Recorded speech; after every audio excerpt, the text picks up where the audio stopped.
Welcome. In this video I will show you how to fix audio not recording issue on your SONY ZV-E10 Mark II camera.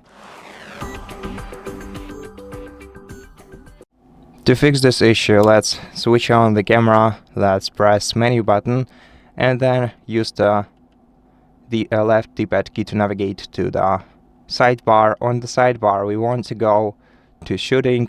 Here in the shooting tab you're gonna have to scroll down to audio recording, then go to audio recording and set it on. After that your camera should start recording audio properly.